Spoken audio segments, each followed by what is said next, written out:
Hi friends, నేను TVR సత్యాన్ని మాట్లాడుతున్నాను. స్వామి వివేకానంద చెప్పిన సోదరిమణులారా లేవండి మేల్కొండిలో పార్ట్ 33లో ప్రాచ్యభూమిలో మొట్టమొదటి ఉపన్యాసం కొలంబో నగరంలో పార్ట్ 3 చెప్తున్నాను. ఈరోజు నేను ఇదివరకే సూచించినట్లు ఇంకో విశేషం కూడా ఉంది. మనమెన్నడూ అగ్నిని ప్రయోగించి ఖడ్గాన్ని జులిపించి ధర్మ ప్రచారం చేయలేదు. భారతదేశం ప్రపంచానికి ఇచ్చిన ఈ వరప్రసాదాన్ని వర్ణించడానికి ఆంగ్ల భాషలో ఏదైనా శబ్దం ఉంటే, భారత వాజ్మయం మానవ జాతిలో కల్పించిన పరివర్తనాన్ని తెలపడానికి ఆంగ్ల భాషలో తగిన పదం ఉంటే అది మోహిని శక్తి లేక ఆకర్షణ శక్తి అనేదే. దీని అర్థం ఆకస్మికంగా మీ పైన ఏదైనా వచ్చిపడి భ్రాంతిని చేయడం అని కాదు, మీకు తెలియకుండా మెల్లమెల్లగా మిమ్మల్ని ఆకర్షించడం అని దానికి అర్థం. చాలామందికి మొట్టమొదట భారతీయుల భావాలన్నా, భారతీయుల మర్యాదలన్నా, భారతీయుల ఆచారాలన్నా, భారతీయుల వేదాంతమన్నా, భారతీయుల వాజ్మయమన్నా వెగుటుగానే ఉంటుంది. కానీ వారు ఓపిక పట్టి మన గ్రంథాలను చదవాలి, మన భావాలకు మూలాధారాలైన మహాసూత్రాలను పరిచయం చేసుకోవాలి. అప్పుడు 199 మంది మీద ఈ సమ్మోహన శక్తి చక్కగా ప్రసరిస్తుంది. దాని ఫలితార్థమో పారవస్యమే. వేకువజాములో కంటికి కనిపించకుండా, చెవికి వినిపించకుండా వర్షించి తెల్లవారేసరికి మెల్లమెల్లగా రోదసినంత ఆవరించే కోమల శిశిరంలాగా పరమశాంతం, నిరాడంబరం, సహనశీలం, ఆధ్యాత్మ పరాయణం అయిన భారత జాతి ప్రపంచ ప్రజల భావ వసుంధరపై తన ప్రభావాన్ని ప్రసరింపజేసింది.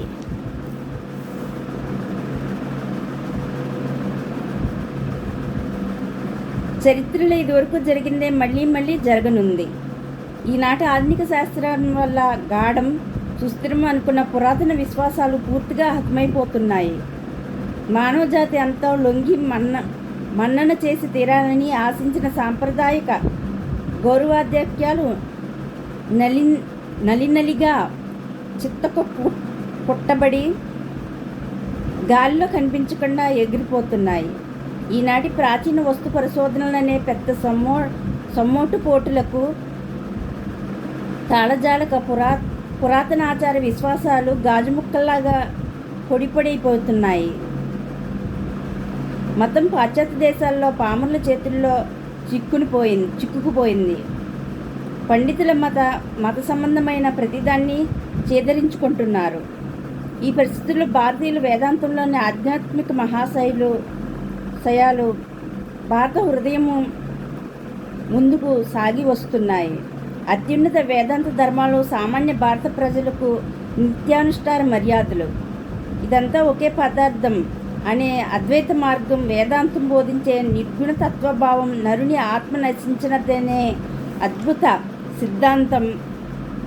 జీవయాత్ర తెగిపోక సర్వకాలం సాగివచ్చే మహా ప్రస్తావనమనే తలంపు, ఈ జగత్తు అనంతమనే విశ్వాసం, ఇవి నేటి ప్రపంచాన్ని గొప్ప ఆపద నుండి రక్షించబూనాయి. ఈ ప్రపంచం ఒక మురికి కూపమని, కాలమన్నదే నిన్ననో మొన్ననో ప్రారంభమైందని ప్రాచీన విదేశీ సంప్రదాయాలు భావించారు. మన గ్రంథాల్లో మాత్రమే దేశకాల నిమిత్తాలు అనంతాలనే భావన కనిపిస్తోంది. మన గ్రంథాల్లో మాత్రమే నరుని ఆత్మ యొక్క అఖండ విభూతి మతాన్వేషణం అంతటికీ పరమగమ్యమని ప్రకటితమవుతోంది. ఆధునిక కాలంలో పరిణామ సిద్ధాంతం, అక్షయ శక్తి ఇత్యాది సిద్ధాంతాలు బయలుదేరి నానావిధ తుచ్చ మతభావాలను రూపుమాపుతున్న ఈ సమయాన విజ్ఞులకు ఆదరణీయమై వారిలో భక్తిని పురుకొల్పేదేముంది? వేదాంతం మాత్రమే. చిరాన్వేషణ ఫలితంగా మానవాత్మ నుండి బయలువెడలిన అద్భుతాలు, ప్రామాణికాలు అత్యంత విశాల మహోన్నతమైన వేదాంత భావాలే. భగవద్వాణి అయిన ఒక్క వేదాంతం మాత్రమే నేటి విజ్ఞులకు ఆరాధ్యం కాగలదు. ఇక్కడ నేను ఒక విషయాన్ని వివరించి చెప్పవలసి ఉంది. ఇతర దేశాలపై అంత ప్రభావం ప్రసరించని మతం మన మతం అని నేను అన్నప్పుడు మన హైందవ మతానికి పునాదులైన మూల సిద్ధాంతాలైన మూల సిద్ధాంతాలనే నా అభిప్రాయం. అనేక శతాబ్దాలుగా సంఘ అవసరాలను పురస్కరించుకొని ఈ మతంలో వచ్చి చేరిన ఆచారాలకు, ఇతర స్వల్ప విషయాలకు మతం యొక్క మూల సూత్రాలతో పాటు అర్హస్థానం ఇచ్చి గౌరవింపజాలం. అది న్యాయమే కదా. మన గ్రంథాల్లో 2 విధాలైన ధర్మాలు ప్రతిపాదించబడ్డాయి. వాని విభేదం కూడా సృష్టీకరించబడి ఉంది. అందులో కొన్ని ధర్మాలు సనాతనం. అవి నరుని గుణాలను అనుసరించి, ఆత్మస్వరూపాన్ని అనుసరించి, జీవ పరమాత్మల సంబంధాన్ని అనుసరించి, భగవంతుని స్వరూపాన్ని అనుసరించి, జీవుని పరమగమ్యాన్ని అనుసరించి గుర్తించబడ్డాయి. సృష్టి క్రమం, సృష్టి యొక్క ఆద్యంతరహితత్వం, అంటే శూన్యం నుండి ప్రపంచం సృష్టించబడలేదని, నిరాకార నిర్గుణ బ్రహ్మం నుండి ఆవిష్కరించబడిందని చెప్పే సిద్ధాంతం మొదలైనవి ఈ మొదటి రకపు ధర్మాల్లో చేరుతాయి. ఇవి ప్రకృతిలోని సనాతన ధర్మాలపైన ఆధారపడి నిర్మించబడిన శాశ్వత సూత్రాలు. ఇక 2వ వర్గానికి చెందినవి జీవుని దైనందిన జీవితానికి సంబంధించిన సాధారణ సూత్రాలు. ఇవి పురాణాలకు, స్మృతులకు సంబంధించినవి. వీటికి మొదటి రకపు సిద్ధాంతాలతో సంబంధం లేదు. మన జాతిలో కూడా ఇవి ఆలయ కాలాల్లో మారుతూ వచ్చాయి. ఒక యుగం ఆచారాలు మరొక యుగానికి సరిపడవు. యుగాలు మారే కొద్దీ అవి మారుతూ ఉంటాయి. మహర్షులు పుట్టి కొత్త పరిస్థితులకు అనుకూలమైన ఆచార మర్యాదలను నెలకొల్పి మనల్ని నడుపుతూ ఉంటారు. జీవుడు, బ్రహ్మం, జగత్తు, వీని గూర్చి అద్భుతం, అనంతం, ఉదాత్తం, ఉదారమైన ధర్మసూత్రాలు ఈ పవిత్ర భారతదేశంలో ఉద్భవించాయి. నా దేవుడు సత్యం, నీ దేవుడు వట్టి బూటకం కాదంటావా? రా, సవాల్ చేస్తున్నా, కత్తి దూసి నిలబడు, నీలో నేను ఒక్కరే మిగిలాలి అంటూ ఆయా కులదేవతలపైని దురభిమానం పూని దెబ్బలాటలకై తగులాడాలనే ఉద్రేకం ప్రబలనిది ఈ ఒక్క దేశంలోనే. మానవుని ప్రకృతి మీద ఆధారపడి రూపొందించిన ఈ మహాధర్మ సిద్ధాంతాలు విశ్వమానవ శ్రేయస్సుకు 1000 ఏండ్ల క్రింద ఎలా ఉపయోగపడ్డాయో నేడు అలాగే ఉపయోగపడుతున్నాయి. నేడే కాదు, ఈ పుడమి నిలిచేంతకాలం అవి అట్లే ఉండగలవు.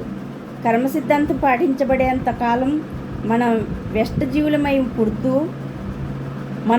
జీవులమై పుడుతూ స్వశక్తి పైన ఆధారపడి మన తరుణోపాయాన్ని మనం చూచుకుంటూ ఉన్నంతకాలం అవి చెక్కు చెదరక అలాగే నిలిచి ఉండగలవు. అన్నిటికంటే ఎక్కువగా భారతదేశం లోకానికి ముఖ్యంగా ప్రసాదించవలసింది ఇది. ఆయా జాతుల మతాల ఉత్పత్తి, వృద్ధి, పరిణామాలను కనిపెట్టి చూస్తే ప్రతి శాఖకు మొట్టమొదట ఒక్కొక్క దేవత ఉంటుందని తెలుస్తుంది. ఈ మత శాఖలు ఒకదానితో ఒకటి స్నేహం చేస్తే ఈ దేవతలందరూ ఒక సామాన్య జాతీయ నామంతో వ్యవహరించబడతారు.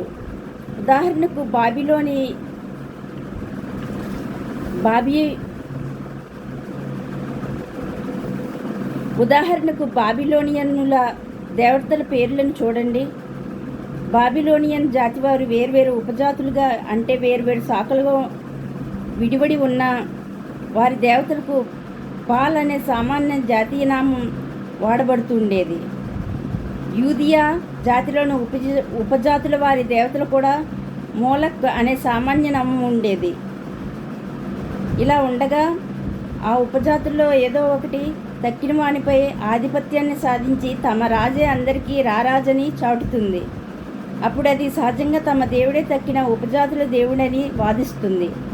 బాల్ మెరోడాక్ అత్యధిక మహిమోన్నతుడని, తక్కిన దేవతలంతా వానికంటే తక్కువ వారని బాబిలోనియన్లలో ఒక శాఖ వారు చెబుతారు.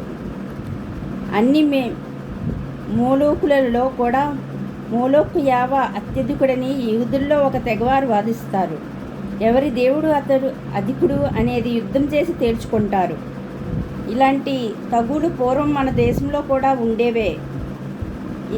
ఇక్కడ కూడా దేవతలు పోటీపడే ఆధిక్యత కోసం పోరాటాలు సాగించారు. కానీ ఈ దేశం ఈ దేశపు అదృష్టం వల్ల, ప్రపంచపు అదృష్టం వల్ల, ఈ రణగణ ధ్వని నుండే, ఈ గందరగోళం నుండే ఏకం సత్ విప్ర బహుదా వదంతి, ఉన్నది ఒక్కడే, వారిని ప్రాజ్ఞులు అనేక పేర్లతో పిలుస్తారు అనే దివ్యవాణి వెలువడింది. శివుడు విష్ణువు కన్నా గణుడు అనడం కాదు. విష్ణువే మహాగణుడు. శివుడు కొరగానివాడు అండము కాదు. ఉన్నది ఒక్కడే దేవుడు. వాడిని శివుడి నుండి, విష్ణువు నుండి లేక 1,00,000 పేర్లు పెట్టి పిలుచుకోండి. పేర్లు రకరకాలుగా ఉండొచ్చు. ఉన్నది ఒక దేవుడే.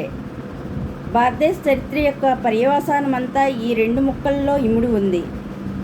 మన చరిత్ర అంతా ఒక్క ప్రధాన సూత్రాన్నే అద్భుత శక్తితో, గంభీర భాషతో పలుమార్లు పలుకుతోంది. దేశమంతటా ఈ కథనం సాగింది. ఫలితార్థమేమి? ఈ భావం భారతీయుల రక్తనాళాల్లో ప్రవహించే ప్రతి నెత్తుటి బొట్టిలో నిండింది. వారి ప్రతి రక్తకణంలో జీర్ణించిపోయింది. వారి జీవితంలో కలిసిపోయింది. వారి స్వరూప ఉపాధిలో ఏకమై ఇమిడిపోయింది. అందువల్ల ఈ దేశం సహనానికి పెట్టిన పేరే వివిధ మతాలను, వివిధ జాతులను ఆహ్వానించి తల్లిలాగా కౌగిట చేర్చి తన హృదయానికి హత్తుకొన్నది. పరస్పర విరుద్ధంగా, అత్యంత భిన్నంగా గోచరించే అనేక జాతులు, అనేక మతాలు పరస్పర సౌహార్దంతో భారతదేశాన కలిసిమెలిసి జీవించడం ఎలా సాధ్యమైందో ఇందువల్ల తెలియగలదు. ఇలాంటి అత్యద్భుత దృశ్యం భారతదేశంలోనే కనిపిస్తున్నది. నీవు ద్వైతివి కావచ్చు, నేను అద్వైతిని కావచ్చు. నీవు దేవుని నిత్య సేవకుడువని విశ్వసించవచ్చు, నేను భగవంతునితో అభిన్నుడినని చెప్పుకోవచ్చు. అయినా ఇద్దరము ఉత్తమ హిందువులమే. ఇది ఎలా సాధ్యం? ఏకం సత్ విప్ర బహుదా వదంతి, దేవుడు ఒక్కడే, వాణ్ణి ఋషులు చాలా పేర్లతో పేర్కొంటారు అనే వేదవాక్యాన్ని చదివితే తెలుస్తుంది. భారతీయ సోదరులారా, అన్నిటికంటే ముఖ్యంగా ఈ దివ్య భావాన్నే మనం లోకానికి ఉపదేశించవలసి ఉంది. ఇతర దేశాల్లో మహావిద్యాధికులు సైతం ముఖాలు చిట్లించుకుని మన మతం బట్టి రాళ్ల పూజ అని వెక్కసంగా మాట్లాడుతుంటారు. నేనది చూశాను. కానీ తమ తలలో ఎలాంటి మూఢ భావాలు పేర్కొని ఉన్నాయో వారు తెలుసుకోవడమే లేదు. ప్రతి చోట ఇదే కదా. స్వమత దురభిమానం, క్షుద్ర సంకుచిత భావన. అయ్యో, తనకున్న వస్తువే మహా వస్తువు, ధనదేవతను పూజించే అతని వ్యర్థ జీవమే అత్యుత్తమ జీవనమట. వానికున్న సంపదే గడింపదగిన సంపదట. తక్కినదంతా పనికి మాలినదే. అతడు ఏదైనా ఒక పిచ్చి మట్టి బొమ్మను చేసినా, ఒక యంత్రాన్ని నిర్మించిన మహోత్తమ సంపదల్ని మించి అదే చాలా గొప్పదవుతోంది. ఎంత చదువున్నా, ఎంత విద్య ఉన్నా ప్రపంచమంతా ఇదే స్థితి కనిపిస్తోంది. కానీ సత్యమైన విద్య ఇంకా తలచూపలేదు. నాగరికత అంటామా? నిజమైన నాగరికత ఇంకా ప్రారంభం కావాల్సి ఉంది. మానవజాతిలో 1000-999 మంది ఈనాటికి పశువులుగానే ఉన్నారు. ధర్మాలను మనం పుస్తకాల్లో చదవచ్చు, సహనాన్ని గూర్చి మతబోధనలో విని ఉండవచ్చు. కానీ లోకంలో ఈ ధర్మం కానీ సహనం కానీ ఉన్నది అత్యల్పమే. ఇది నా అనుభవం. 199 మంది దాన్ని తలపెట్టలేరు. నేను వెళ్ళి వచ్చిన ప్రదేశంలో మతం పేరు ఇంకా ఘోర హింసలు జరుగుతూనే ఉన్నాయి. కొత్త విషయాలను నేర్చుకోవడానికి పురాతనపు తాతల నాటి ఆక్షేపణలను ఇప్పటికీ వారు లేపుతున్నారు. అన్ని మతాల పట్ల సహనం, పౌరలౌకిక చింతనపై ఆసక్తి అంతో ఇంతో ఈ ప్రపంచ లోకం అంతా మన ఆర్యభూమిలోనే కనిపిస్తుంది. ఇంకెక్కడా లేదు. మహమ్మదీయుల కొరకు, క్రైస్తవుల కొరకు హైందువుల ప్రార్థనాలయాలు కట్టడం ఇక్కడనే, మరెక్కడా కానరాదు. మీరు ఇతర దేశాలకు పోయి మహమ్మదీయులను కానీ మరి ఏ ఇతర మతస్థులను కానీ మీకు ఒక దేవాలయాన్ని నిర్మించి పెట్టమని కోరి చూడండి. సాయం చేయడం అటు ఉంచి వారు మీకున్న దేవతలతో సహా మిమ్మల్ని సైతం మింగివేయ చూస్తారు. కాబట్టి హిందూ దేశం వల్ల ప్రపంచం నేడు నేర్చుకోవాల్సిన గొప్ప గుణపాఠం కేవలం సహనభావమే కాదు, సానుభూతి కూడా. మహిమ్న స్తోత్రంలోని ఈ భావాన్ని గమనించండి. ఆయా పర్వతాల నుండి బయలుదేరి నదులన్నీ తిన్నగానో వంకరగానో పోయి చివరికి సముద్రంలోనే కలిసే విధంగా శంభో తమ తమ సంస్కారాలను అనుసరించి నరువులు అవలంబించే సాధనలు భిన్న భిన్నాలుగా కనిపించిన వక్రంగానో నిర్వక్రంగానో సాగి చివరికి నిన్నే పొందుతాయి. వేర్వేరు త్రోవలు నడిచినా అందరూ మంచి మార్గంలోనే ఉన్నారు. అందరూ కొంచెం చుట్టూ తిరిగిపోతారు, మరి కొందరు సూటిగా పరిగెత్తుతారు. కానీ తుదకు అందరూ ఒక్క సదాశివుని దగ్గరికే చేరుతారు. ఆ దేవుని నీవు లింగంలో దర్శించడానికే కాక సర్వత్రా చూడగలిగినప్పుడే అప్పుడు మాత్రమే నీ ఈశ్వర భక్తి ధన్యం కాగలదు. శ్రీహరిని అన్ని చోట్ల అందరిలోనూ చూడజాలినవాడే హరిభక్తుడు. అతడే నిజమైన ఋషి. నీవు నిజంగా శివభక్తుడు అయితే ప్రతి వానిలో నీకు శివుడు ప్రత్యక్షమై గోచరించాలి. నామములు రూపాలు ఎలాంటివైనా సరే సమస్త పూజలు శివునికే చెల్లుతాయని నీవు గ్రహించాలి. కాబా వైపు తిరిగి చేసే నమాజులు, క్రైస్తవ చర్చిలోని మోకరింపులు, బౌద్ధాలయ మందిరి ప్రణతులు దేవుని గూర్చే. వారికి ఆ విషయం తెలియకపోవచ్చు. వారికి ఆ భావం ఉండకపోవచ్చు. ఏ రూపం ఎట్టి ఏ నామం చెప్పి అర్చించినా ఆ పువ్వులన్నీ ఈశ్వరుని పాదాలకు అంకితమైనవే. ఎందుకంటావా?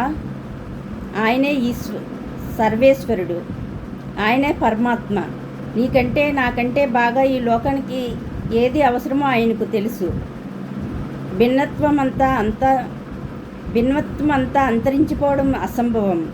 ఈ సంఘర్షణమే, ఈ భిన్న భావనే సమగ్ర విజ్ఞానానికి, సమస్త సంచలనానికి, సర్వశ్రేయస్సుకు దారి చూపుతున్నది. పరస్పర విరుద్ధములైన భిన్న భావనలు ఉండి తీరాలి. కానీ అంత మాత్రాన మనం ఒకరినొకరం ద్వేషించుకోవలసిన పని లేదు.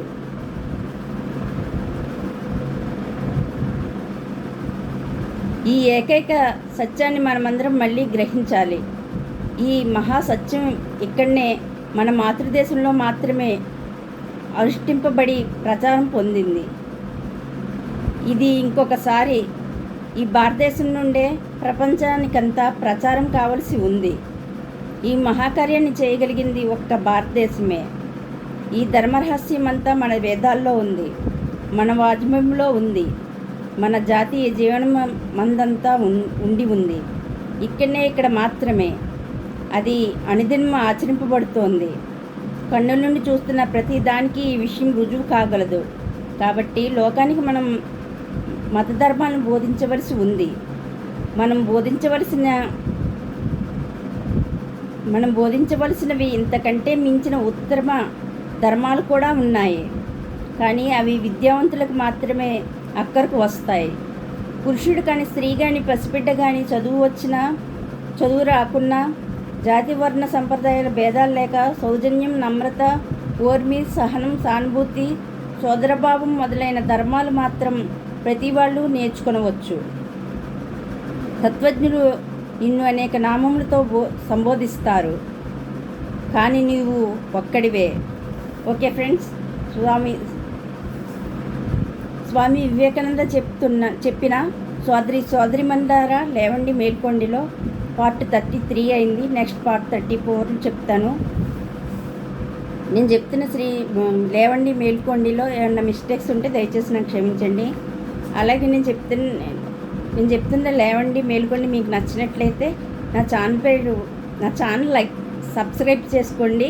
నా ఛానల్ పేరు వెంకటతాడి. అలాగే లైక్ చేయండి, షేర్ చేయండి, అలాగే కామెంట్ కూడా చేయండి. Okay friends, thank you, bye.